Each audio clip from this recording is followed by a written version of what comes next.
Allora, eccoci nella seconda parte del giornale, anzi l'approfondimento del giornale. Arcangelo, ci sei? Sì. Arcangelo, non ti sento, mi date per Sì, cortesia? sì, buonasera dalla Gazzetta del Sud. Io ti sento perfettamente, spero che l'audio vada bene. Allora, Arcangelo, prima di addentrarci nell'argomento che abbiamo scelto oggi, facciamo ascoltare ai nostri telespettatori questa testimonianza della signora Ida Caputo che abbiamo in linea con noi. Signora, buonasera. Buonasera, grazie per l'opportunità.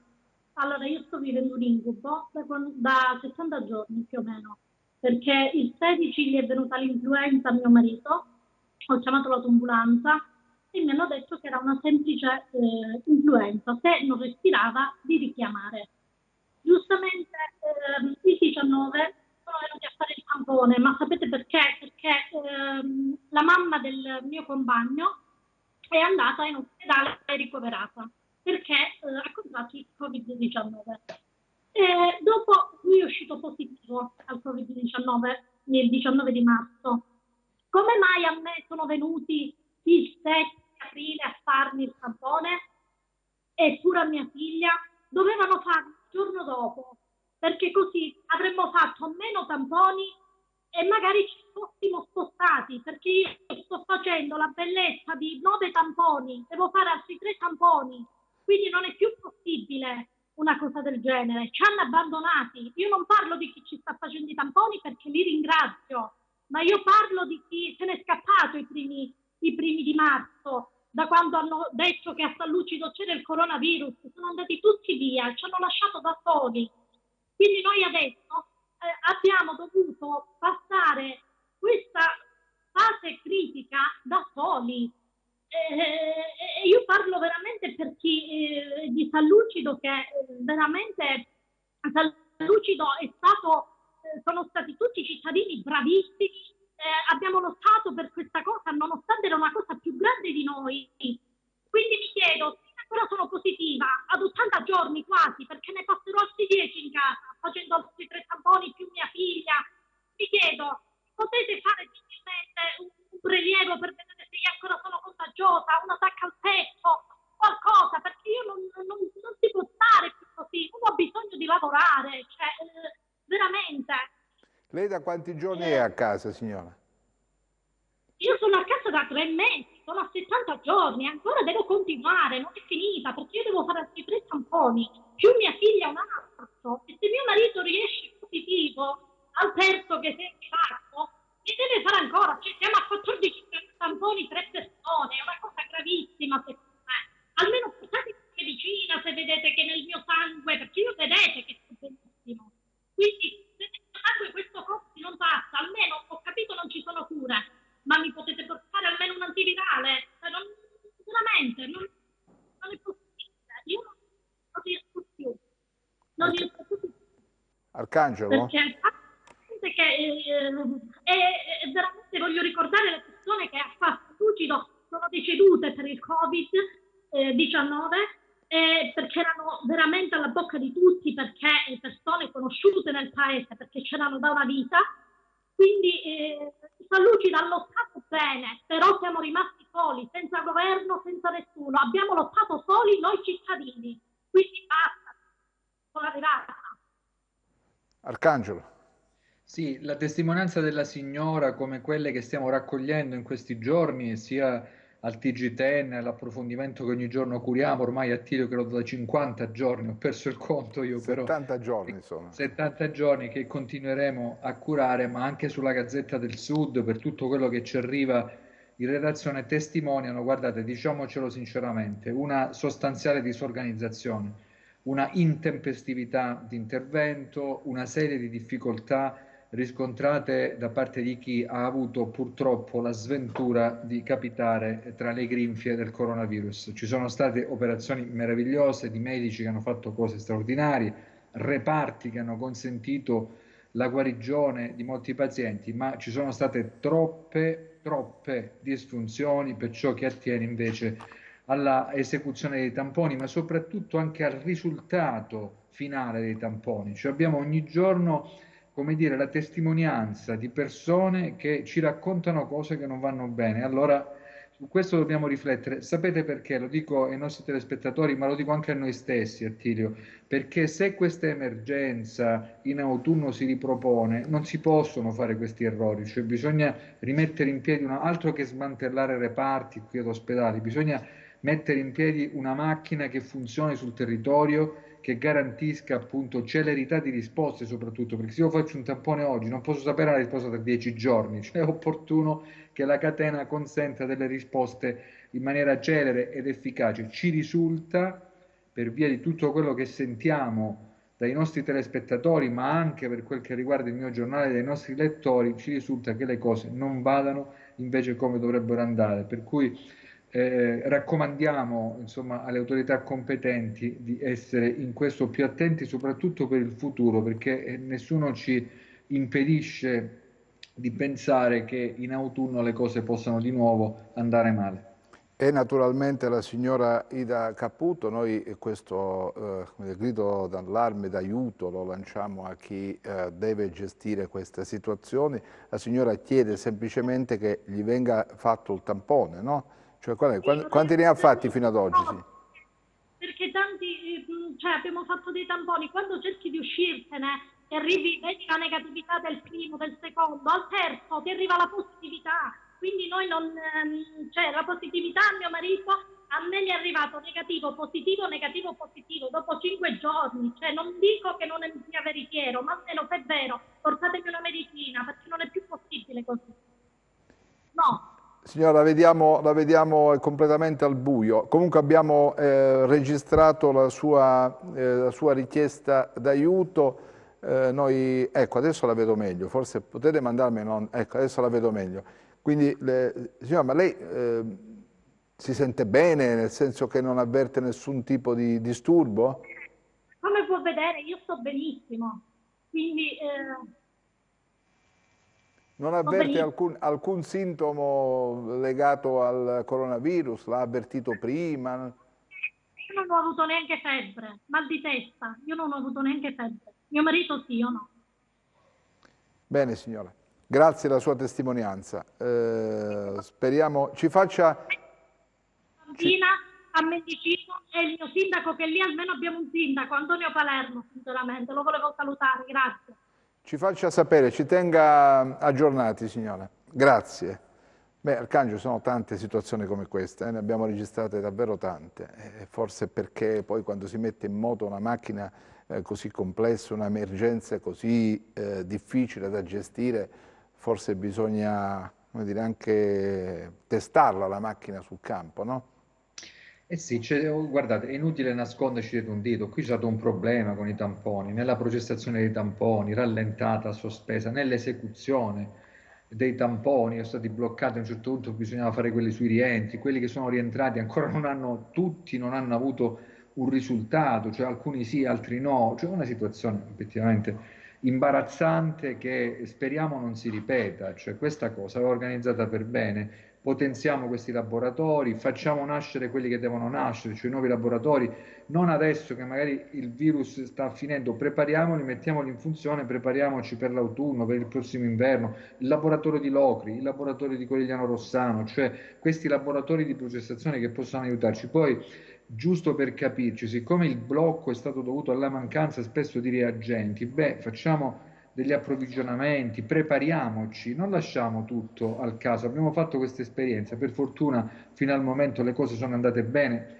per quanto bene si possa dire, ci sono sempre più di 80 morti, quindi è un bene relativo. Tuttavia non abbiamo avuto un'incidenza del Covid-19 come in altre regioni. Allora si faccia esperienza di questo, si rimetta insomma in rete tutto, si predispongano sul territorio interventi adeguati, cioè sentire il segretario provinciale dei medici di base, che io preferisco sempre chiamare medici di famiglia, che oggi dice durante il telegiornale di TEN che i medici di base, cioè quelli di famiglia, gli amici di tutti per capirci, quelli che stanno vicino alla gente, non hanno strumenti, dispositivi di protezione individuale e che rischiano di non poter riaprire gli ambulatori. È triste, cioè dopo 2 mesi e mezzo di emergenza. Cioè organizziamo le cose per bene, se no diventa davvero tragicomica questa storia. Adesso è finita l'emergenza, ci dimentichiamo di tutti, tutti torniamo in strada e poi magari speriamo di no, ma dico tra 6 mesi ci ritroviamo con condizioni ancora peggiori senza che sia stato organizzato nulla. Ecco, questo non deve accadere. Noi, come possiamo, con TEN, con la Gazzetta del Sud, vigiliamo perché questo non si Quindi verifichi. questo non possiamo fare. Salutiamo i nostri ospiti di oggi, il direttore Greco dell'INPS calabrese, grazie direttore per essere con noi, e vedo anche in collegamento l'assessore Fausto Orsomarso, che del resto oggi che ha fatto la graduatoria, ha pubblicato, no? Della possibilità di attingere dalle misure adottate dalla Regione, è vero Assessore? No, la graduatoria avverrà quando presentano le domande. Abbiamo allineato i due bandi che sono tutti e due in pre-informazione, l'altro ormai c'è da una settimana, per cui venerdì i 40 milioni per la misura dei 2.000 euro diventa definitivo, daremo 10 giorni, presentazione su piattaforma molto semplice, tutto autocertificato, un documento e l'autocertificazione, quindi e l'altro che completa, perché alcuni si ponevano la domanda, le aziende superano i 150 milioni di fatturato, è quello degli 80 milioni, quindi oggi sono tutti e due allineati, avendo ricevuto tutte le osservazioni, diciamo, delle categorie, per cui l'abbiamo messo in pubblicazione proprio per migliorarlo. Più semplice di così, rispetto ai regolamenti, alle norme, non potevamo farlo, e quindi ci auguriamo di fare una valutazione veloce per dare i soldi nei tempi più veloci possibili, insomma. Direttore, siamo come dire, all'argomento clou di questo appuntamento, cioè la cassa integrazione. A che punto siamo? Quante domande sono arrivate all'INPS? Allora, intanto buonasera a tutti, saluto anche l'assessore collegato con noi. Allora, la cassa integrazione, io ho una rilevazione di ieri.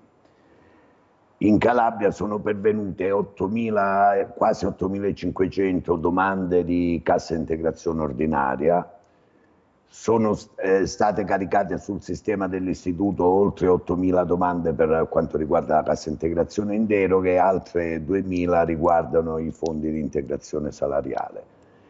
Il tutto, tutte queste domande sono state processate e autorizzate dall'INPS, il che riguardano circa 80.000 lavoratori nel complesso. Come più volte abbiamo avuto modo di dire anche in precedenti vostre trasmissioni, l'autorizzazione dell'istituto purtroppo non è da sola sufficiente a far sì che i lavoratori che dovrebbero usufruire di questa misura possano effettivamente intascarla, in quanto ormai lo conosciamo tutti, il modello SR41, che per un fatto tecnico, quindi non c'è da attribuire responsabilità alcuna, semplicemente per come è concepito il meccanismo, le aziende a consuntivo devono mandare all'istituto dichiarando, a fronte dell'autorizzazione, che è una sorta di prenotazione di spesa, niente di più, quali sono e per quante ore sono stati interessati i lavoratori appartenenti a quell'azienda che hanno beneficiato della cassa integrazione. Solo a quel punto l'istituto può provvedere ai pagamenti diretti ai lavoratori. Questo meccanismo è ormai assodato, è un meccanismo che non si concilia assolutamente con le esigenze del momento. Se poteva andare bene in condizioni normali, abbiamo più volte fatto presente che non può essere adatto alla situazione emergenziale in cui ci troviamo, tant'è che nel decreto rilancio è stato previsto che al di là del fatto che per quanto riguarda la cassa integrazione in deroga è stato semplificato un passaggio, perché le domande non dovranno essere più presentate alla regione, ma alle regioni italiane, ma verranno direttamente trasmesse all'INPS, quindi si esclude dal complesso iter un passaggio che insomma in qualche modo rappresentava un impegno di tempo. Ma quello che a mio avviso è la novità diciamo contenuta nel decreto, che per la verità mi risulta non è ancora bollinato, per cui non sappiamo alla fine, quando sarà pubblicato sulla Gazzetta Ufficiale, quale sarà il testo definitivo, ma abbiamo conoscenza oramai tutti della delle misure principali. Dicevo, quella che mi sembra più adeguata al momento è la possibilità da parte dell'INPS, nel momento in cui procede all'autorizzazione della prenotazione che avviene con la domanda di cassa integrazione, sia questa ordinaria o in deroga, provvede istantaneamente, perché quella è un'attività che facciamo veramente abbastanza velocemente, a erogare il 40% delle somme prenotate ai lavoratori, salvo andare poi a conguaglio nel momento in cui dovesse arrivare il modello SR41, che purtroppo ancora permane come metodica per la trasmissione dei dati necessari alla liquidazione. Io ho alcuni dati, vediamo se siete d'accordo. Allora, attualmente sono pervenute a Roma 7.068 domande, a fronte di 17.061 potenziali beneficiari.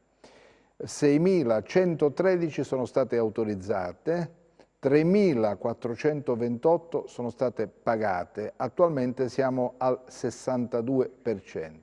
Orsomarso, che dice? Lo vedo perplesso. Ma guardi, direttore, no, io assolutamente, io per mia abitudine, innanzitutto riavvolgiamo il nastro, no? Perché non è colpa del direttore dell'INPS se un governo o chi governa l'INPS dall'alto dice queste misure non vi preoccupate, siamo in grado di gestirle, e i lavoratori dell'INPS della Calabria, che stanno facendo sicuramente un grande lavoro, gli hanno dato un carico di lavoro che si incrocia con quello che il direttore ha spiegato, i vari passaggi, SR41 e quant'altro.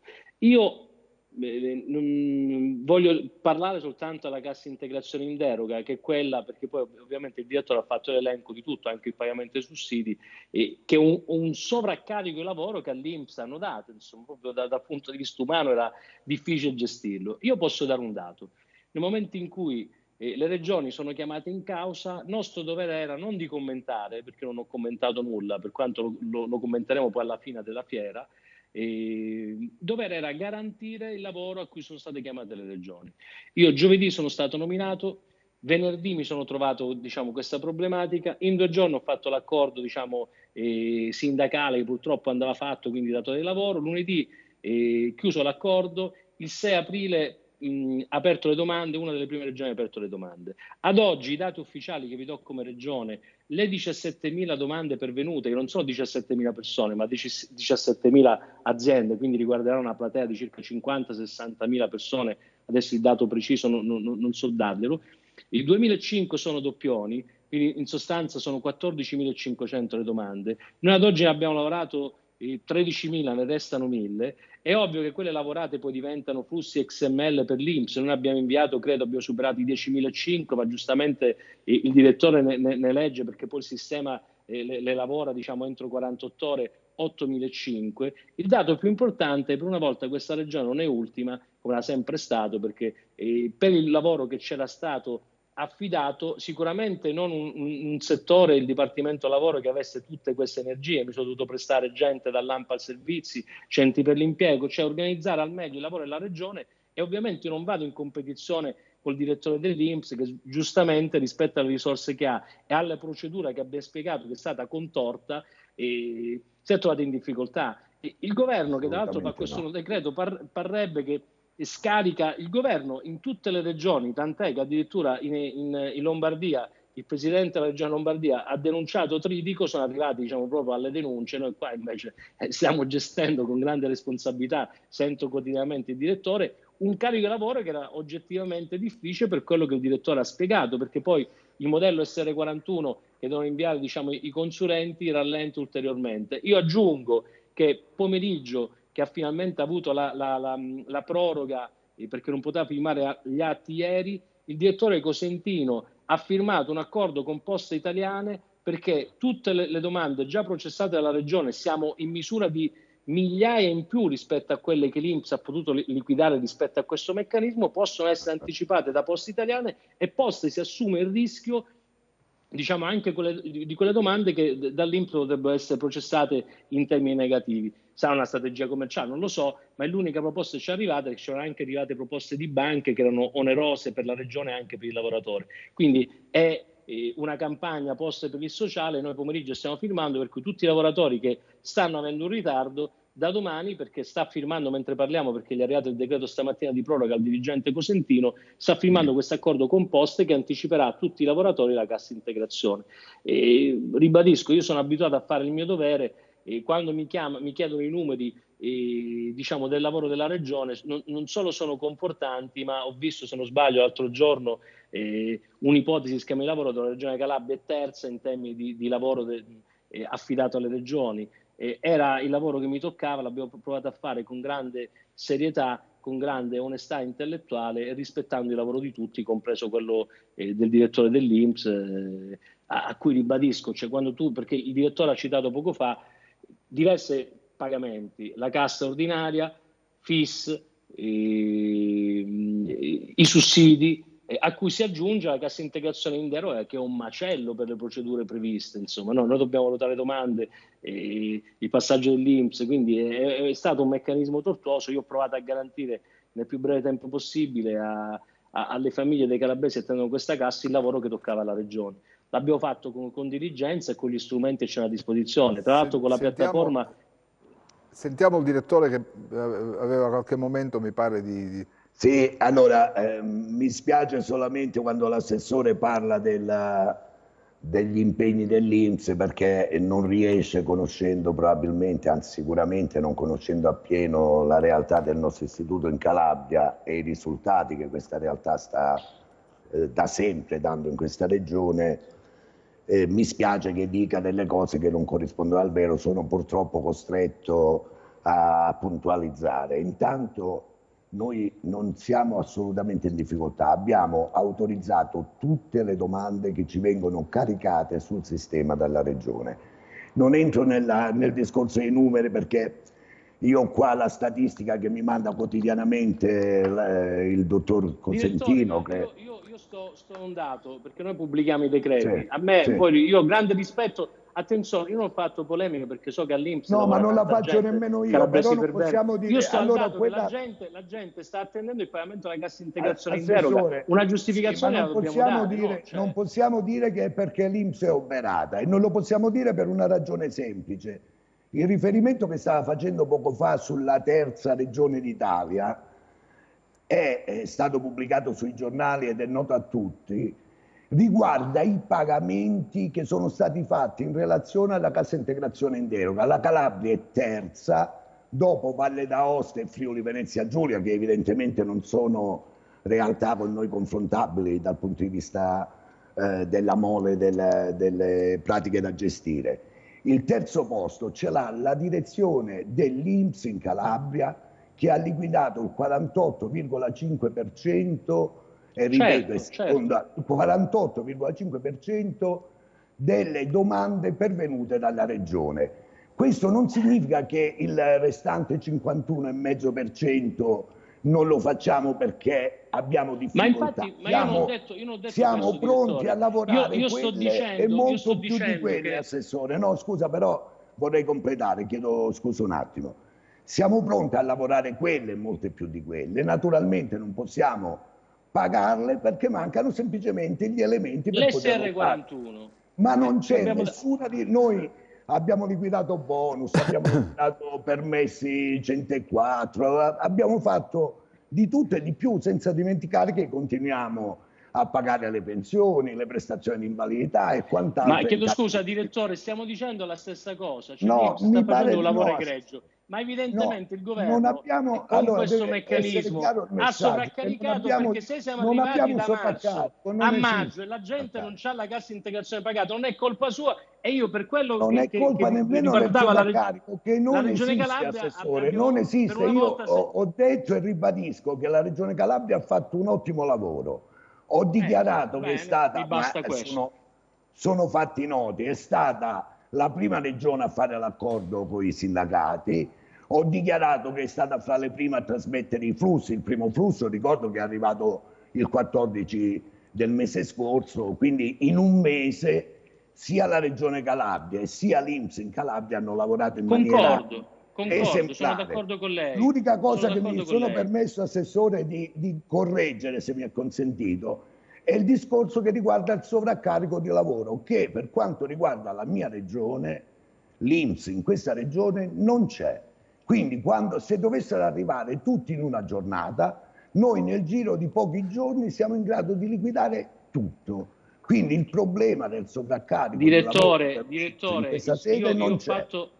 Ho fatto il distinguo perché mi pare che è noto che in tutta Italia si sta avendo problemi con questo sistema non in questa impostato dal governo. Il sistema fuori di dubbio, ma è impostato dai governi di un precedenti. Sovraccarico, cioè di procedure e quindi anche di lavoro. Dopodiché io le ho sempre detto, le ho sempre dato atto, noi ci sentiamo quotidianamente, a differenza di altre regioni, ne litighiamo niente. Assolutamente sì, certo. Se però, le dico questo, io potrò, rispetto alle domande diciamo che ho esaminato e liquidato, poterle anticipare con poste, è una risposta in più che diamo. È una risposta politica. Io tecnicamente ne abbiamo anche parlato, ho qualche riserva, ma per carità di Dio capisco che in momenti di emergenza si deve procedere con azioni di emergenza e di questo le rendo merito, perché l'accordo con le poste sicuramente va in questo senso. Arcangelo.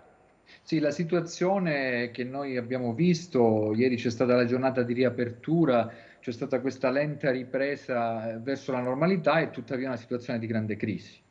In tutti i settori c'è bisogno di liquidità, c'è bisogno di denaro, c'è bisogno di aiuto. Avete visto ieri per esempio i ristoratori che sono scesi in piazza addirittura a Cosenza perché chiedono sostegno, i ristoranti vivono in situazioni drammatiche. A Reggio sono scesi in piazza gli amministratori perché hanno problemi di rifiuti, cioè la nostra società è in questo momento assillata dal bisogno. Volevo capire, al di là del vostro scontro dialettico, peraltro interessante per capire gli equilibri che esistono tra le diverse istituzioni in Calabria, ecco, volevo sapere qual è la situazione reale. C'è una persona... No, ma mi perdoni, direttore, cioè io non sto dando i numeri, non è uno scontro dialettico, anche il direttore addetto, le classifiche nazionali dicono che per una volta questa terra, che è sempre ultima, nel lavoro ha dovuto organizzare è fra le prime, perché abbiamo provato a organizzarla al meglio, potevamo fare anche di più, però insomma abbiamo quasi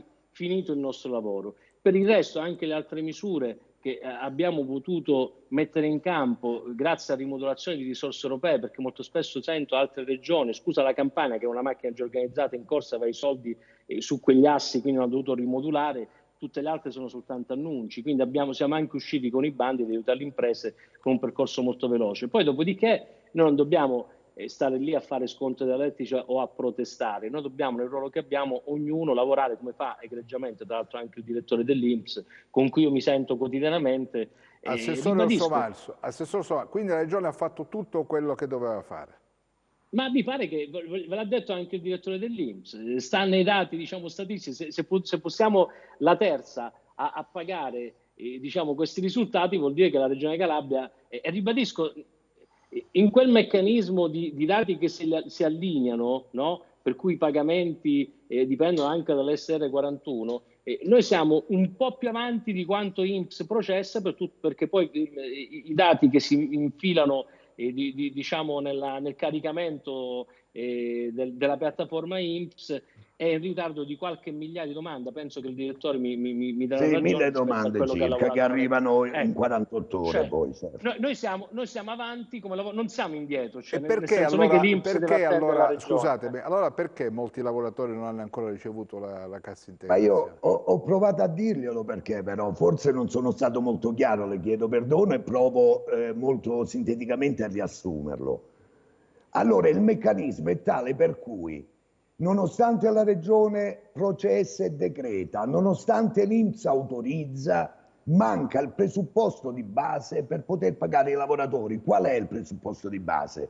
È sapere quel singolo lavoratore afferente a quella specifica azienda quante giornate, per quante ore per il mese in esame è stato in cassa integrazione. Solo così noi possiamo corrispondere il dovuto. Siccome questo evidentemente è un meccanismo che può essere concluso a consuntivo, i tempi sono quelli che sono, si deve chiudere il mese per sapere quanto il lavoratore è stato in cassa integrazione. Ecco perché nel decreto di prossima pubblicazione sulla Gazzetta Ufficiale è stato previsto che, siccome il meccanismo è quello e c'è niente da fare, noi anticiperemo per i prossimi pagamenti il 40% immediatamente ai lavoratori.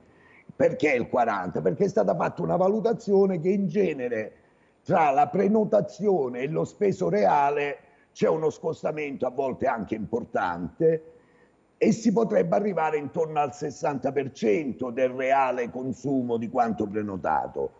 Di questo 60, il 40 viene immediatamente dato al lavoratore quale ristoro. Questo mi sembra che allo Stato sia l'unica possibilità per andare oltre un meccanismo che è così e non è colpa di nessuno. No, è colpa del governo. Non mi perdoni, no, è colpa del governo che ha previsto un meccanismo tortuoso e se lo poteva evitare. Tant'è che da domani i lavoratori possono rivolgersi apposta. No, perché ripeto, il governo poteva prevederlo prima. Poteva prevederlo prima tutto il meccanismo contorno. Cioè, nel 98, che non era certo il governo attualmente in essere. Ma non mi interessa, ma figurati, io non faccio polemica con nessuno. Io sono stato chiamato a svolgere una funzione, la sto facendo nel modo più eccellente possibile, anche rispetto ad altre regioni, tipo la Lombardia o la Sicilia, che sono in grande ritardo. Io devo rispondere del mio lavoro. Non siamo stati in grado di dare ai nostri cittadini quanto dovuto, perché purtroppo questo è il meccanismo, quello bisogna dire. Ma è un meccanismo farraginoso. Esattamente. Molto farraginoso. Però ribadisco, da domani con questo accordo con Poste, i lavoratori potranno rivolgersi a Poste e vedere che poi tra l'altro si assume un rischio di impresa. Io pure ero attonito rispetto a questo quando il direttore generale me l'ha detto, insomma, si chiama Poste per il sociale, è stato un modo, credo che ci sia anche una strategia commerciale di Poste, perché è ovvio che è a costo zero, ma uno Poste che ragionamento fa? Ma che fa? Bypassa l'INPS? Non ho capito queste Poste. No, Poste cosa fa? Anticipa, siccome poi INPS deve pagare sul tuo conto di Poste, quindi avrà diciamo la strategia commerciale che uno deve aprirsi il conto. Cioè l'interlocutore dell'INPS poi diventa la Posta anziché il lavoratore. No, diventa Posta e quindi quando arriva sul conto assorbe quello che è già anticipato, però serve a dare ossigeno a chi sta attendendo da qualche settimana in più con questo meccanismo che, ribadisco, l'INPS sta facendo un grande lavoro in Calabria. E oggettivamente rispetto a questo meccanismo ha spiegato il direttore anche un po' in ritardo rispetto ai flussi nostri. Io sarei stato in difetto se avessi avuto flussi inferiori a quanto l'INPS poteva lavorare. Io devo come dire, giustificare il nostro lavoro ai calabresi. Il governo ci ha chiamato una funzione, senza lamentarci siamo attrezzati, ha dato i dati il direttore, le prime regioni diciamo a fare Senta, il primo flusso inviato alle regioni. Ma questo accordo, cioè le Poste lo fa gratuitamente? Gratuitamente sì, perché erano arrivati, uno dice perché oggi fai questa roba, perché è una proposta che è arrivata, erano arrivate anche proposte di alcune banche che però era a titolo oneroso per i lavoratori e per la regione, non l'abbiamo presa in considerazione. Poste, che è una campagna, si chiama Poste per il sociale, ci ha proposto questo accordo, appena è arrivato io ho detto al direttore generale sottoscrivilo subito, perché mi sono accertato che fosse diciamo a costo zero e quindi chi si trova già il conto io penso ci sia una strategia commerciale di Posta, giustamente dice se apri il conto da me che è a costo zero ti anticipo. Ma il lavoratore non ci rimette nulla? Il lavoratore non ci rimette nulla? No, assolutamente no. Il lavoratore no, forse le Poste rischiano di rimetterci qualcosa, ma come diceva sì, l'assessore è un rischio calcolato, è ovvio. Io pure mi sono stranito, dico, però è proprio questa campagna Poste per il sociale e non so quante regioni abbiano aderito, io come l'ho vista l'ho fatta analizzare, l'importante è che non è onerosa né per la regione né per il lavoratore. Credo che siete la terza regione in Italia. Siamo la terza regione, solo tre regioni mi pare che abbia, sì, mi pare, sì. Non vorrei dare no, perché alcune avevano già utilizzato l'accordo con le banche. Però mi pare una buona soluzione questa, no? Per garantire ottima, subito. Io, appena ci è arrivata abbiamo aderito subito. Ci fermiamo un attimo, dalla pubblicità ci vediamo tra pochissimo. Bene.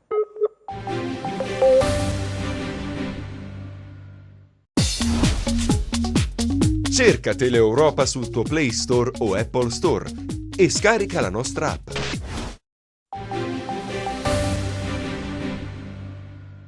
Allora, torniamo in diretta. Arcangelo, parti tu allora.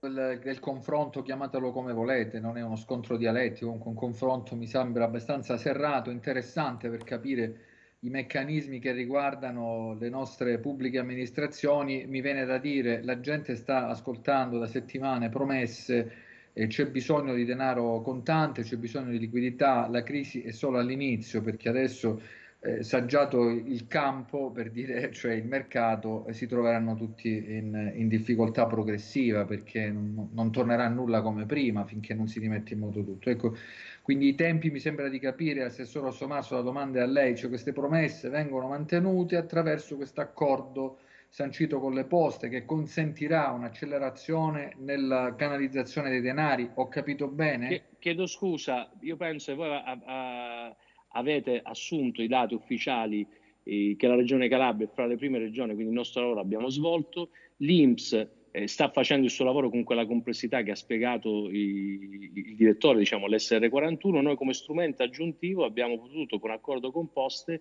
garantire un'anticipazione per rimediare a questi tempi che ribadiscono una procedura imposta dal governo, che ha dato alla Regione un compito. Per una volta posso dire, perché per una volta insomma possiamo dirci che non siamo gli ultimi, andiamo orgogliosi del lavoro che abbiamo fatto, Ma io diciamo mi pure in chiedo, questi Assessore, dico, l'avete compreso come dati, cioè voi che fate gli osservatori, insomma, e ragionate sui numeri, cioè noi il nostro compito siamo avanti, diciamo, come domande decretate rispetto a quanto il questa problema, procedura può smaltire e Assessore, pagare. Sì, ma ribadisco, non deve chiederla a me, perché questa è una procedura che ha no, no, messo no, in ho campo il capito, no, governo che no, poi... no, stiamo dicendo, l'errore forse è quello di voler rispondere con procedure ordinarie ad un momento straordinario. straordinario, certo, Questo è il nocciolo del certo. problema. Le dico Ma subito, stando nella procedura ordinaria, le leggo la le leggo regione... un attimo perché arrivano tante domande. Una è questa, Sì, dice, scusate, i nostri dipendenti non hanno ricevuto nulla, l'INPS non ha Certo. arretrati, la regione ha inviato il tutto, ma i soldi per i nostri dipendenti dove sono? Perché poi stringi questo, il punto è questo. Allora, scusatemi, chiariamo bene, eroga l'INPS. Quindi la domanda, anche rispetto diciamo, alla fila di prenotazione dei pagamenti, perché ad oggi si è pagato comunque il 45% dai dati diciamo, che arrivano, è una domanda da porre all'INPS che ha lavorato e sta lavorando, diciamo, quindi c'è proprio la procedura complessa e anche questo modello SR41, per cui si faccia un'anticipazione come la nuova procedura che il governo metterà in campo. Ribadisco, cioè io sono stato chiamato a svolgere un lavoro e in genere questa regione il lavoro lo svolgeva con grande difficoltà, cioè, per una volta siamo terzi in Italia. Cioè, e purtroppo è talmente farraginoso il meccanismo che nonostante il nostro lavoro che è puntuale che diciamo poteva aver garantito oggi il pagamento di 13.000 domande su 14.500, ne restano 1.500 mentre noi stiamo parlando, purtroppo ne sono state pagate soltanto 7.000. C'è questo lo giro al direttore dell'INPS, mi pare interessante, dice abbiamo capito qual è il problema, forse perché i consulenti hanno sbagliato nell'inoltrare la richiesta, invece di fare in deroga hanno richiesto quella ordinaria, infatti l'INPS invia indietro per errore, il governo ha sbagliato dopo i vari passaggi che ha fatto, in quanto aveva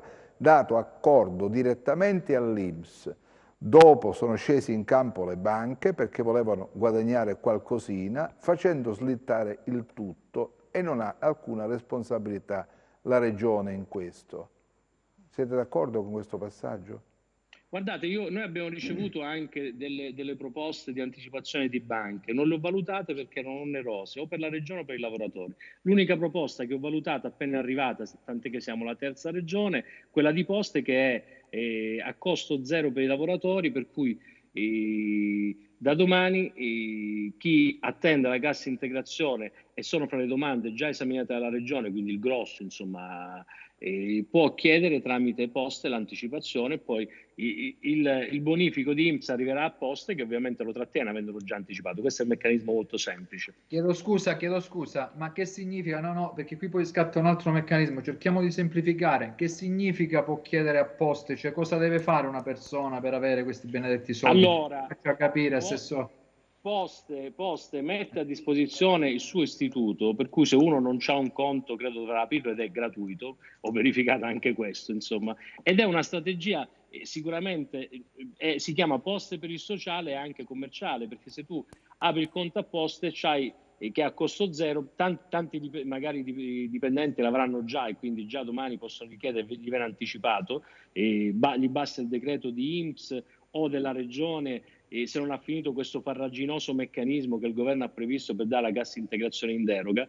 Quindi da domani tutti quelli si rivolgono a Poste con il decreto della regione, e la regione ha già emanato, diciamo, quel numero che abbiamo stabilito, quindi gli basta il decreto della regione, manco quello dell'INPS, che è un rischio che si sta assumendo tra l'altro Poste, perché è un rischio non da poco, quindi insomma, io penso che non possiamo che ringraziare l'istituto per questo accordo.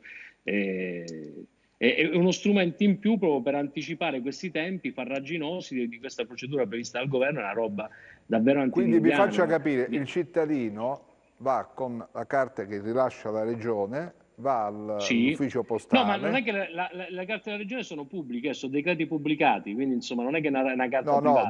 Dico va con... tutti i flussi... per esemplificare, dice scusate, io risulto in questa graduatoria, devo prendere i soldini, lo do alle Poste Italiane mi liquida, poi è l'INPS che si varrà sulle poste, è così che funziona, mi pare, no? No, che succede?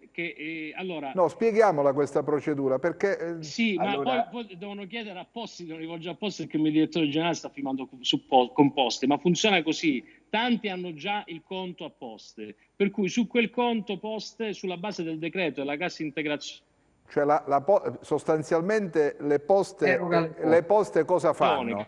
Acquisiscono clienti... Le somme della cassa integrazione.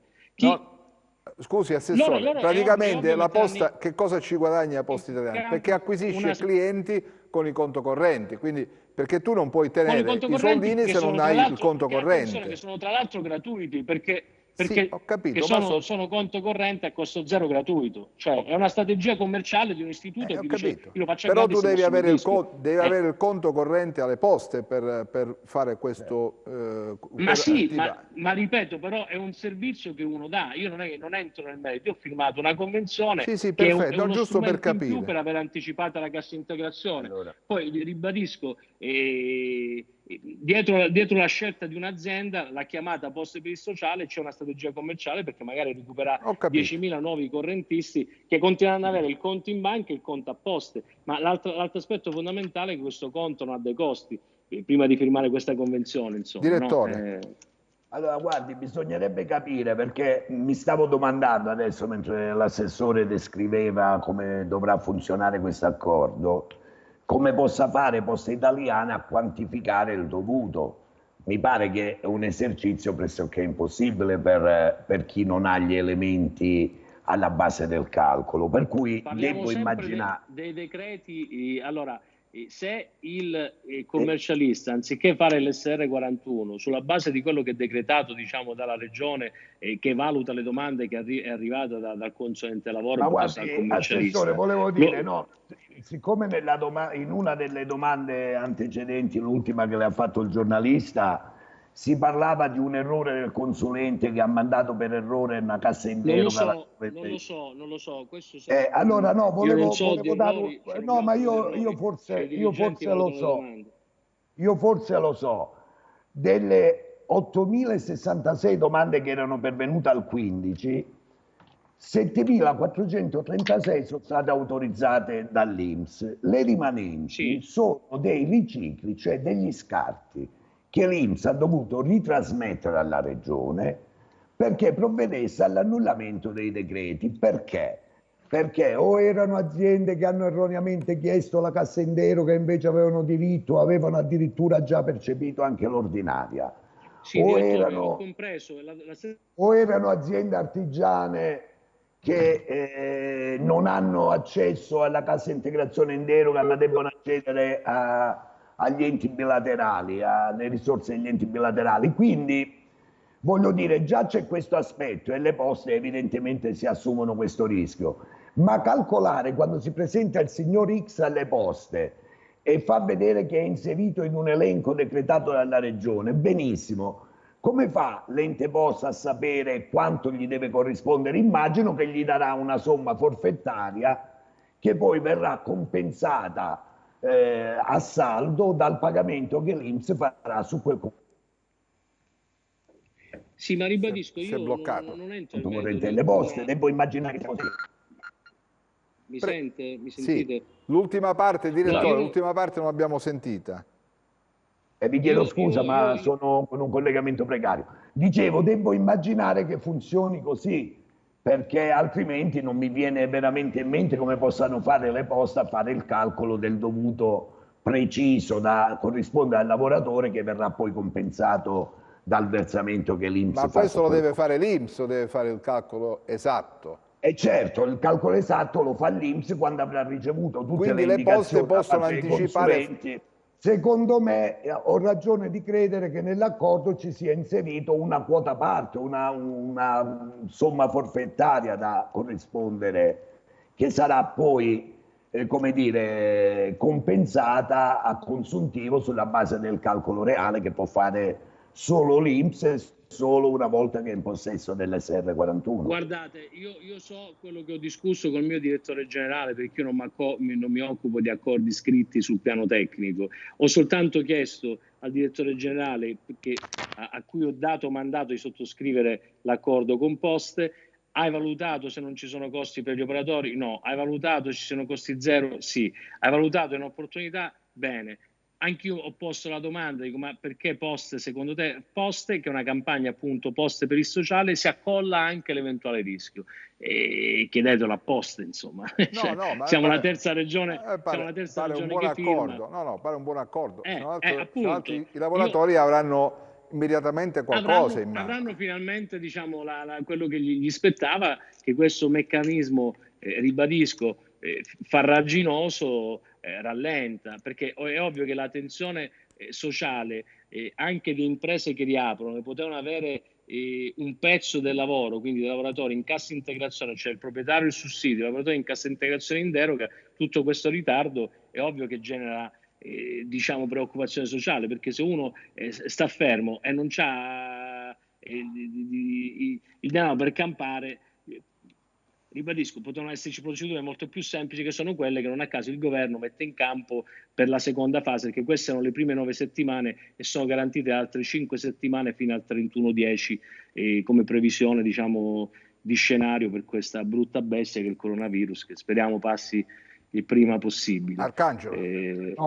Mi sembra di sintetizzare, poi vi saluto perché ho la riunione di redazione. Mi sembra di poter sintetizzare che grazie a questo accordo concluso tra la Regione Calabria e le Poste verrà corrisposta una parte, credo abbia ragione il direttore dell'INPS, forfettaria della somma che ciascun lavoratore deve ricevere, così riempiendo in parte le tasche di tutti quelli che stanno aspettando questi benedetti soldi che per via di questo sistema farraginoso ancora non sono arrivati. Mi sembra di poter dire pure un complimento che faccio alla Regione Calabria, all'assessore Rossamasso, che tutto quello che la Regione doveva fare lo ha fatto, lo sta facendo. Mi sembra di capire pure che tutto quello che l'INPS, naturalmente rendendosi ben conto della situazione in cui versa la nostra Regione, tutto quello che doveva fare l'INPS lo sta facendo pure, quindi io credo e vi lascio che si possa guardare. Prima che lei vada, qualche notizia diciamo un po' confortante rispetto a quelle di cui abbiamo trattato finora, la vuole ricevere anche lei? Sì, certo. Ecco, perché è chiaro che si discute sempre in queste situazioni delle cose che non vanno. Certo. Diciamo anche qualcosa che è già andata e soprattutto quello che abbiamo consapevolezza andrà in maniera automatica fra poche ore. Intanto diciamo che in Calabria abbiamo distribuito quasi 100 milioni di bonus 600 euro. È stato evidentemente faticoso andare a processare tutte le domande di coloro che avevano... Tutte soddisfatte, direttore? Tutte soddisfatte, o c'è ancora della gente? Escluso chi ha avuto dei rigetti perché non era nelle condizioni di poterla percepire. A fronte di quante domande? Poco di più, erano poco meno di 170.000, quindi circa 20.000 cittadini calabresi avevano fatto domande e non ne avevano diritto. Soprattutto c'è addirittura questo proprio per la disponibilità del direttore dell'INPS, addirittura io un giorno ho proprio chiesto perché c'erano delle difficoltà informative e c'era chi aveva sbagliato l'IBAN, che poi corretto è stato sì, a parte che c'erano problemi ovviamente di questo tipo, ma la maggior parte dei casi di rigetto riguardano soggetti che erano già beneficiari di reddito di cittadinanza, ad esempio, che come sapete è incompatibile con il bonus, o erano beneficiari di prestazioni ordinarie da parte dell'istituto, o avevano dichiarato di essere dei lavoratori stagionali e in effetti non erano inquadrati come tali, oppure erano dei titolari di partita IVA che però non avevano in essere al 23 febbraio del 2020, come prevedeva la norma, un contratto di collaborazione. Quindi purtroppo in questi casi siamo stati costretti, devo dire, ci abbiamo pensato molto, abbiamo provato a vedere se era possibile in qualche modo provare a ristorare anche questo tipo di lavoratori, ma purtroppo le norme dettate non ce lo hanno consentito. Quella che è la novità che vorrei, diciamo, dare è che appena il decreto... Abbiamo un problema, dobbiamo recuperarlo. Intanto salutiamo Arcangelo che ci lascia. Direttore, può continuare? Può continuare. L'ultima parte non abbiamo sentito. Appena il decreto sarà pubblicato in Gazzetta, istantaneamente noi corrisponderemo alla mensilità di aprile a tutti coloro che hanno percepito quella di marzo. Ovviamente resteranno da processare nuove domande, anche perché, come sapete, la platea è leggermente variata o leggermente varierà con il decreto rilancio. Quindi questo, come io avevo avuto modo già di annunciare in precedenza, il lavoro fatto relativamente al mese di marzo ce lo ritroviamo bello. Certo. Sì, perché vengono automaticamente accreditate, verranno automaticamente accreditate quelle che non hanno diritto alle 600 scusate, mi sentite? Sì. Dicevo, vengono automaticamente accreditate, no? 600 automaticamente accreditate, esattamente. In più sapete che dei 55 miliardi di cui si compone il decreto, quasi 26 verranno gestiti direttamente dal nostro istituto, quindi la parte più considerevole. Avremo da gestire il reddito d'emergenza, che anche lì mi pare di aver visto non è proprio banalissimo. No, è un'operazione molto difficile questa. È un'operazione difficile. Ci sarà il bonus per colf e badanti, quello la vedo più semplice perché si tratta solo di verificare, noi nei nostri archivi lo possiamo fare in automatico. Se al 23 febbraio, la data fatidica, le persone che presentano domanda avevano almeno lavorato 10 ore, contratti per 10 ore settimanali. Senta, direttore, ma chi percepisce già il reddito di cittadinanza può partecipare al bando per il reddito di emergenza? Dobbiamo vedere naturalmente cosa viene fuori, perché qualcuno diceva di sì, qualcun altro poi si è opposto, quindi onestamente io attenderei di leggere la versione definitiva del decreto per rispondere.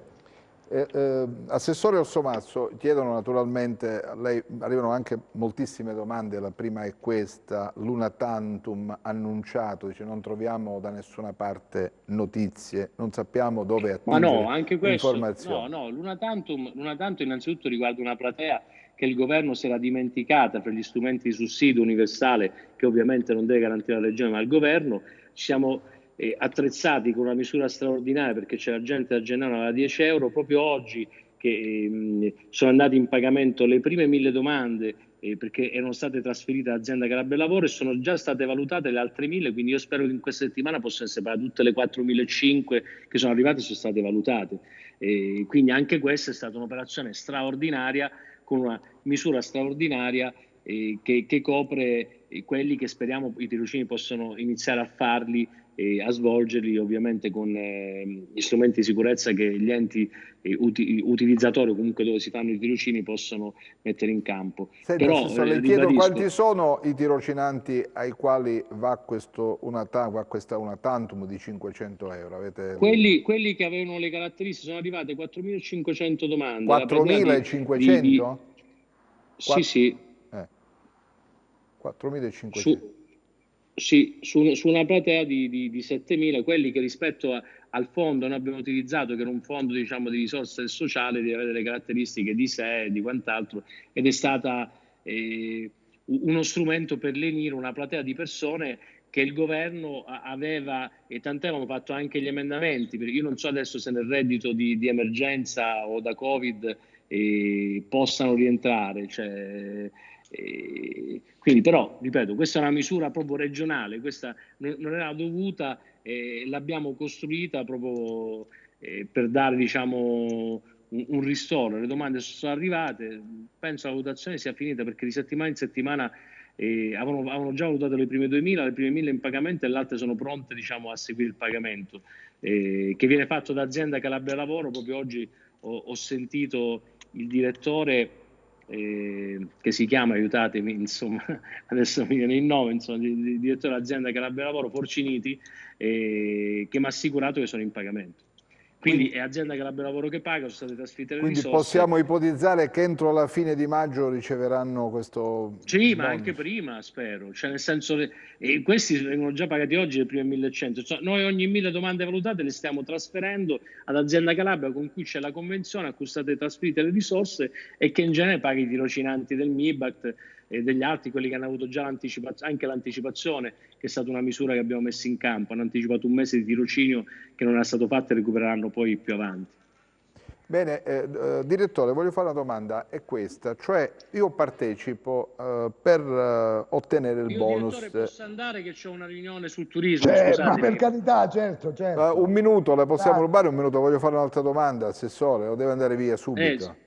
Magari anticipi la domanda all'assessore, che io posso ancora aspettare, se ritiene. Allora facciamo così, salutiamo l'assessore, mandiamo la pubblicità, poi abbiamo una serie di domande per il direttore, sono tantissime. Benissimo. Grazie Assessore Orsomarso per la cortesia. No, e grazie a voi, per me è un dovere poter informare, quando lo faccio, diciamo, con la vostra puntualità, approfondimento e serietà, è sempre un piacere. Grazie. Provo a svolgere al meglio la funzione, diciamo, a cui mi hanno chiamati i calabresi. Buon lavoro a tutti. Arrivederci, noi mandiamo la pubblicità e ci vediamo tra poco.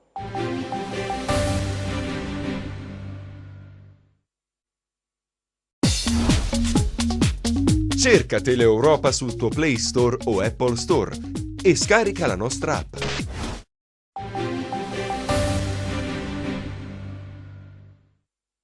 Allora, torniamo in diretta, abbiamo il direttore regionale dell'INPS, Giuseppe Greco, in linea. Allora, direttore, sono tante domande, ne faccio una. Dice, ma come mai i lavoratori stagionali sono stati esclusi, quelli che lavorano nel turismo e nella ristorazione, sono stati esclusi dal bonus di 600 euro?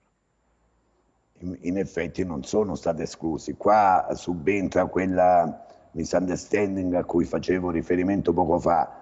Tanti lavoratori, per il fatto che lavorano durante magari la sola stagione estiva o quella invernale, ritengono di poter essere classificati come lavoratori, hanno ritenuto di essere classificati come lavoratori stagionali. In effetti questo non basta, bisogna che nella dichiarazione che il loro datore di lavoro fa vengano inquadrati come lavoratori stagionali nella fattispecie del turismo e del termale. Erano queste le categorie contemplate nel precedente decreto. Purtroppo tanti lavoratori, ripeto, lavoravano magari ad un lido con un contratto part-time non stagionale, ritenevano di poter avere diritto al bonus, ma purtroppo così non è. Allora, direttore, facciamo l'ipotesi, io partecipo all'ottenimento di questi 600 euro, la mia domanda viene esclusa, viene bocciata per una serie di ragioni, di motivi, posso poi ripresentarla per il mese successivo o vengo cassato definitivamente da questo elenco? Evidentemente se non mutano le condizioni è un esercizio inutile ripresentare domanda, perché abbiamo la certezza, non essendo cambiate le condizioni, che verrà ribocciata. Se invece dovessero essere modificate le condizioni, che so, un Cococò che ha una partita IVA attiva e che se dovesse essere modificata la data di esistenza di un contratto di collaborazione che nel precedente decreto era fissata al 23 febbraio e rientra in quella casistica, ripresenta domanda, non l'abbiamo pagata a marzo e lo pagheremo ad aprile senza dubbio.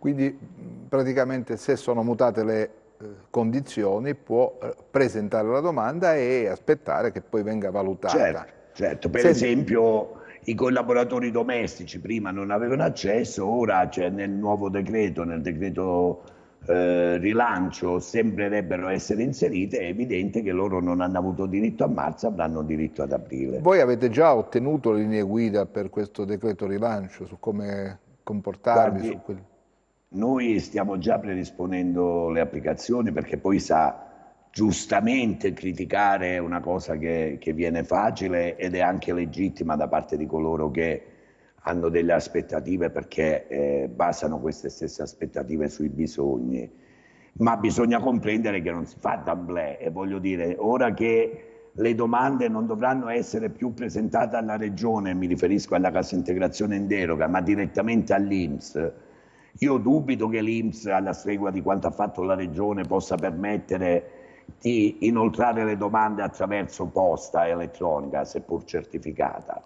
Per cui stiamo predisponendo una piattaforma che consenta l'invio di domande, magari in gran parte precompilate, direttamente sui sistemi gestionali dell'istituto.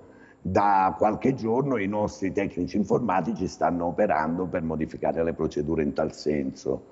Stanno predisponendosi per fare le procedure che dovranno andare a verificare colf, badanti, tutti coloro che prima non erano contemplati e ora dovranno vedersi corrisposto un bonus che nel caso specifico dovrebbe essere di 500 euro. Cerchiamo di farci trovare pronti quando il decreto sarà pubblicato in Gazzetta Ufficiale. Sicuramente durante questa notte abbiamo già rielaborato tutti i bonus pagati a marzo, per cui non appena il decreto verrà pubblicato veramente si digita un tasto e partono i pagamenti per tutti coloro che avevano beneficiato in marzo di questo bonus. Quindi non c'è necessità di rifare la domanda? Assolutamente no. Spieghiamolo bene questo passaggio, quindi è già... Coloro che lo hanno già percepito in marzo non devono fare nulla, devono solo andare a verificare sul proprio conto l'avvenuta corrispondenza del pagamento di aprile, scusate. Quindi praticamente l'INPS adesso ha attivato tutte le procedure per accelerare al massimo la risposta da dare ai cittadini. Io mi spiace che il giornalista presente in trasmissione abbia voluto leggere la querela fra me e l'assessore come uno scontro seppur dialettico. Non era uno scontro, semplicemente io non posso accettare che a fronte di una categoria di lavoratori, seppur l'ho detto in altre occasioni e lo voglio ribadire, consapevoli di essere dei lavoratori privilegiati, mi riferisco ai miei colleghi dipendenti dell'INPS, privilegiati perché noi comunque anche nel periodo di crisi il nostro stipendio l'abbiamo visto accreditato come nel periodo pre-crisi. Questo ci ha stimolato ad essere ulteriormente impegnati sulla partita del ristoro ai meno fortunati di noi. E pensi che nonostante i nostri lavoratori operino tutti dai primi giorni di marzo in quello che ormai si chiama smart working, ma io lo definirei più correttamente forse almeno fino a ieri home working, perché comunque sono lavoratori che sono stati costretti a lavorare all'interno delle proprie abitazioni. Come sapete lo smart working è un'altra cosa. Quindi lavoratori che hanno lavorato da casa, a volte anche, seppur in casi rarissimi, impegnando le loro apparecchiature informatiche, qualcuno ripeto, in casi molto rari ha fatto anche questo, sicuramente impegnando le proprie reti domestiche, si sono collegati al sito dell'istituto e hanno operato dando dei risultati che io ci tengo veramente a dirlo, anche se so che sono risultati per certi versi irripetibili, perché fare home working, cioè essere costretto a stare a casa, non è la stessa cosa che fare smart working, cioè poter operare. Comunque in questo periodo di home working abbiamo avuto un aumento della produttività rispetto all'ordinario di oltre il 20%, il che significa che davvero, guardi, noi abbiamo le rilevazioni, i nostri impiegati hanno lavorato di notte, hanno lavorato il 1° maggio, hanno lavorato nelle festività domenicali, non si sono risparmiati nemmeno un po'. Senta, ed ecco perché non posso accettare che si dica che l'INPS sta soffrendo per sovraccarico. Non c'è sovraccarico perché i nostri lavoratori quel sovraccarico lo hanno compensato con un aumento di produttività del 20% e a loro va onestamente riconosciuto questo grande risultato. Guardi, direttore, dico solo questo, l'attesa che c'è in questa regione. Siamo ad un'ora di trasmissione, abbiamo ricevuto 600 quesiti attraverso la nostra ma lo so bene, lo so bene. Molti si ripetono, però è il segnale di quello che le aspettative della gente. Senta naturalmente telefonano coloro che sono insoddisfatti, molto di più sono insoddisfatti. Chiarimenti, molta gente. Sì, certo. Per esempio, questo signore dice, se una persona prende la NASPI ha diritto a qualche sussidio? Preciso che prendo 700 euro. Ho capito, questa è la stessa domanda che in un'altra trasmissione mi faceva ieri una signora, dice io prendo il reddito di cittadinanza a 170 euro. Dice perché è incompatibile? Le sembra giusto? Ora io posso pure rispondere che non è giusto dal mio punto di vista personale, ma come lei ben comprende noi applichiamo le norme e se la norma dichiara incompatibili 2 misure purtroppo noi non possiamo bypassarla. Senta, se io prendo la cassa integrazione posso partecipare all'attribuzione delle 600 euro? No, perché non faccio parte di quelle categorie di lavoratori per cui è previsto quel tipo di bonus. Quindi se invece percepisco il reddito di cittadinanza? Nemmeno, non sono cumulabili le 2 misure. E se prendo le 600 euro posso fare domanda per il reddito di emergenza? Questo, le ripeto, bisognerà capirlo dopo aver letto il testo definitivo. Io le faccio le domande che fanno i telespettatori. Io le sto rispondendo per come posso. Ovviamente non sono in grado di anticipare una cosa ancora non ufficialmente nota. Volevo chiedere al direttore, per chi ha un reddito di cittadinanza inferiore a 600 euro e nel mese di marzo gli è stato negato il bonus, adesso cosa succederà col nuovo decreto? Vede, la domanda di cui lei la risposta l'ha già data prima, insomma. No? C'è grandi aspettative, che dobbiamo fare? La gente ha bisogno di... Allora, io non so se nel decreto, mi pare proprio di no. Mi pare proprio di no, però potrebbe anche darsi che il decreto esca con una postilla che dice chi ha un reddito di cittadinanza inferiore a 600 euro ha diritto al bonus. Adesso ovviamente purtroppo per questo telespettatore non sarà così, però capisce bene che stiamo parlando di una cosa che ancora non conosciamo in forma definitiva. Ma se io non ho ancora preso per esempio la cassa integrazione, sono in attesa di ricevere la cassa integrazione e nel frattempo viene pubblicato il bando per partecipare alla graduatoria del reddito di emergenza, che posso fare? Non posso fare nulla? Allora, se io ho un reddito inferiore a 15.000 euro e sono residente in Italia, perché sembrano essere ad oggi queste le 2 condizioni per poter accedere al reddito di emergenza, mi pare un patrimonio inferiore a 10.000 euro, qualcosa del genere, potrò partecipare, ma ripeto, dipende tutto da come viene pubblicata la misura. Senta, attualmente quant'è l'ipotesi legata al reddito di emergenza? Perché ho letto cifre diverse, lei però sicuramente è molto più informato di me. come Potenziali, chiaro, nuclei chiaro.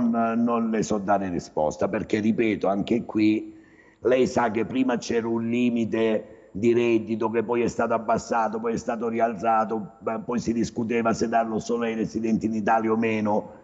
Il calcolo della platea dei potenziali beneficiari lo faremo solamente quando avremo chiare le condizioni per poter accedere. Io credo che in Calabria la platea sarà molto ampia, direttore.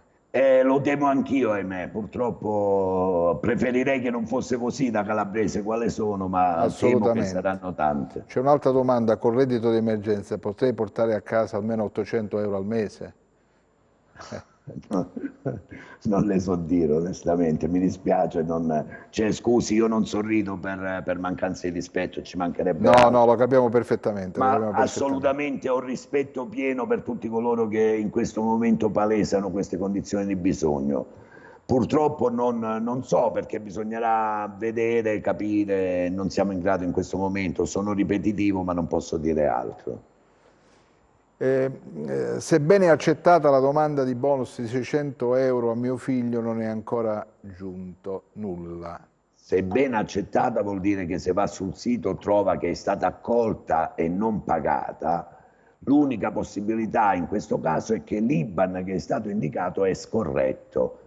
Quindi se va sul sito o la persona interessata o l'intermediario che ha trasmesso la richiesta per suo conto, troverà, oltre al fatto che è stata accolta e non è stata pagata, anche l'indicazione che l'IBAN ha indicato. Tante volte sa cosa è successo, potrebbe essere questo il caso, immagino, che è stato indicato un conto che è intestato alla società e non al soggetto beneficiario. Purtroppo la norma non ci prevede di corrispondere il bonus in questi casi, perché abbiamo bisogno di un conto intestato al beneficiario esclusivamente.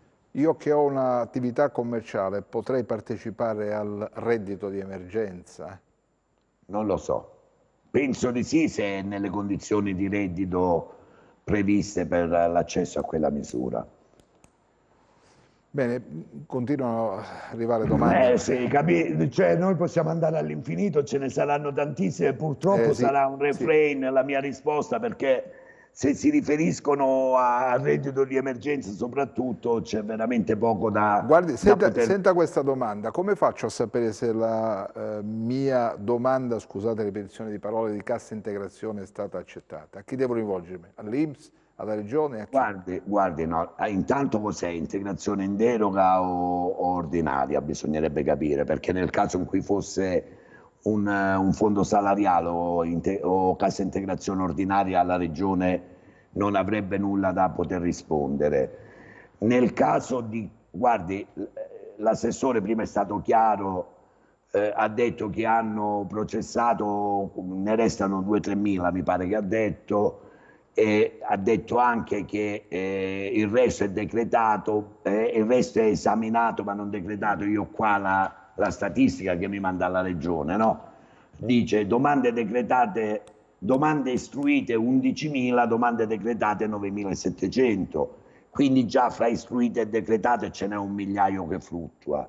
Fra le istruite e le non istruite ce ne sono un altro paio di migliaio. Fra quelle decretate e quelle trasmesse all'INPS abbiamo visto e ne abbiamo discusso anche in trasmissione una differenza di 1.000-1.500 che riguarda il fatto che lo scarico sui sistemi dell'INPS avviene in differita e non in diretta. Quindi stiamo parlando di 4, 5, 6.000 domande all'interno delle quali è molto facile si possa trovare la domanda degli telespettatori che si lamentano. Allora, comunque sia, scusate, comunque sia la cosa migliore è rivolgersi all'INPS. Noi, l'ho detto all'inizio di questa crisi, abbiamo istituito dei numeri provinciali che si trovano sul sito dell'INPS, in aggiunta al numero classico, il contact center dell'istituto, e in aggiunta alla possibilità di utilizzare il portale per sottoporre all'istituto dei quesiti. Io vi suggerisco di chiamare i numeri provinciali, naturalmente il rischio che li possiate trovare occupati è elevato perché sono in tanti a chiamare, ma mi permetto di dirvi di insistere, perché in questa regione risponde personale altamente qualificato e con una propensione alla risoluzione dei problemi che mi permetto di dire non ha uguali in nessun altro posto del paese. Senta, Quindi telefonate ho due domande, ai numeri direttore, provinciali. ho due domande ultime, poi la lascio andare perché ha anche lei tante cose da fare. Allora, vorrei sapere se quando arriverà la cassa integrazione verrà la somma cumulativa di marzo più aprile e più maggio? Credo proprio di no, anche perché maggio dovrebbe essere interessato da questo ulteriore decreto. I pensionati di invalidità cosa possono fare? Possono partecipare al reddito di cittadinanza, al reddito di emergenza? Credo proprio di no. Io credo di no, però anche questo è tutto da vedersi in Così relazione come a quest'altra come... domanda, chi guadagna meno di 900 euro può partecipare al reddito di emergenza? Questo dovremmo poi verificare. 900 euro mi pare di sì, perché il limite dovrebbe essere stato alla fine definito in 15.000 euro per tutto il nucleo familiare, quindi se si sta al di sotto di quel limite dovrebbe potersi avere l'accesso al reddito di emergenza. Poi la domanda finale, spero che tutto venga controllato per evitare che siano sempre i soliti furbi ad approfittare dei soldi pubblici. Allora, guardi, io su sta partita dei controlli le devo dire che abbiamo alzato un livello di attenzione superiore alla norma, perché è di tutta evidenza che in questi momenti di difficoltà lo sciacallo è sempre in agguato. Abbiamo anche riscontrato dei tentativi di truffa che mi risulti nessuno è andato a buon fine, almeno in questa regione, di gente che ha tentato di poter bypassare i controlli per avere dei benefici indebiti, ma non credo che si riuscirà, perché il livello di attenzione che l'istituto sta rivolgendo anche rispetto a queste fattispecie è veramente elevato. Direttore, io non ho modo di ringraziarla perché lei è sempre così gentile, lo faccio a nome dei tanti telespettatori che hanno chiamato. Guardi, ringrazio io voi e mi rammarico di non riuscire a dare risposte, come dire, guardi, però ci deve, alle persone che ci però chiedono. ci deve promettere che non appena saranno rese note le peculiarità, i passaggi chiave per l'attribuzione del reddito di emergenza, lei sarà con Faremo noi. una trasmissione su questo. Lei sarà con noi a rispondere ai nostri telespettatori, perché dobbiamo guardi, rivolgere l'attenzione a loro. Nonostante io ero restio, dico ero perché ormai non mi posso dichiarare più tale a questo tipo di interventi pubblici, perché penso che un funzionario pubblico, un dirigente pubblico debba fare altro piuttosto che comparire, diciamo, se non in questo momento riflettuto sull'opportunità e sul valore di poter informare in relazione a quello che è il mio ruolo chi ha necessità di avere un conforto in qualche modo. È così che dobbiamo fare. Grazie direttore. Continuerò a prestarmi volentieri. Grazie direttore, le auguriamo buon lavoro. Grazie a quanti ci hanno seguito, vi lascio con la copertina di Filippo Veltri, ci vediamo domani. Arrivederci. È evidente che bisogna dare delle risposte alle grandi questioni che riguardano la crisi economica della Calabria. I gridi di allarme di queste ore che riportano quanto da noi già detto proprio nei giorni scorsi sulla questione della crisi gravissima del turismo balneare, l'appello dei sindaci dell'Alto Tirreno Cosentino che addirittura minacciano la chiusura delle spiagge libere chiedendo un incontro alla Santelli perché non sono in grado, ovviamente con le forze assolutamente ridotte in cui sono tutti i comuni in Italia e quelli della Calabria ovviamente pure, ci pongono il problema principale, cioè ci sono delle attese enormi da parte degli operatori economici, da parte degli imprenditori, da parte anche degli artigiani, soprattutto da parte delle famiglie e da parte dei lavoratori che hanno perso il loro posto di lavoro, perché quello è l'altro punto di snodo che il coronavirus ci ha, ahimè, regalato in questi 90 e passa giorni. Qual è il punto? Il punto è che continuano ad esserci dei ritardi nell'erogazione della cassa integrazione in tutte e due le versioni e continuano quindi ad esserci dei lavoratori che non si recano più nei luoghi di lavoro, che non hanno più sostentamento perché non arrivano ancora gli aiuti che dovevano arrivare.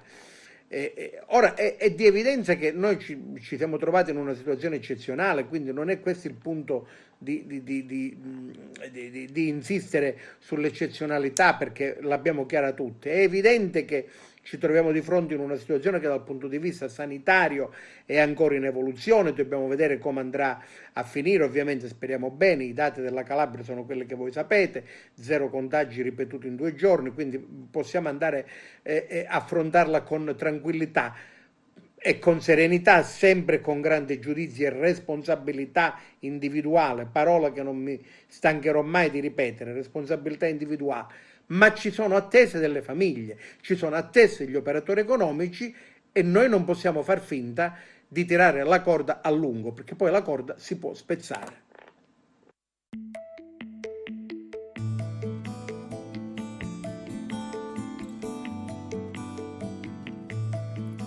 Chissà terra brucia come un sole ad agosto, la mi fare diventare niente fumo e tutto arrosto. E quando guardo il cielo, è il cielo più bello che c'è, che quando ti risbigli dici è me. Ci su posti che su pugni, altri posti su carezze, certe volte su mugugni, altre volte su bellezze. Dico che terra mia con una virgola si cangiasse, perciò chi ne ci ha messo punto con una gomma ci passasse, ero cancellassa. Chissà terra nostra balla tarantella, si piglia chitarra e suona calavisella. Chissà terra nostra fa l'amore con mare, si stennare a spiaggia e s'asciuttare il sole. Chissà terra nostra è verde come speranza, quanta gente ti sparra e poi ci viene a vacanza. Chissà terra nostra è sostanza e cultura, chissà terra nostra è senza paura. Il giornale parla tante volte cose brutte di una terra abbandonata e di anime distrutte, eppure c'è gente buona che combatte per ti fa sta meglio, che son chiova almeno giorna e ti dice io ti dugno e non ti pigli. Chissà terra nostra balla tarantella, si piglia chitarra e suona calavisella. Chissà terra nostra fa l'amore con mare, si stennare a spiaggia e s'asciuttare il sole. Chissà terra nostra è verde come speranza, quanta gente ne sparra e poi ci viene a vacanza. Chissà terra nostra è sostanza e cultura, chissà terra nostra è senza paura. Su di pini a ciopè a tifo bagno, scinni sottari bronzi, saglie e vidi l'arco magno, a Ruionio le castella, un vale a 1000 cartoline. Chissà terre petali rosa e nessuno ci voglio e spine, ci voglio e spine.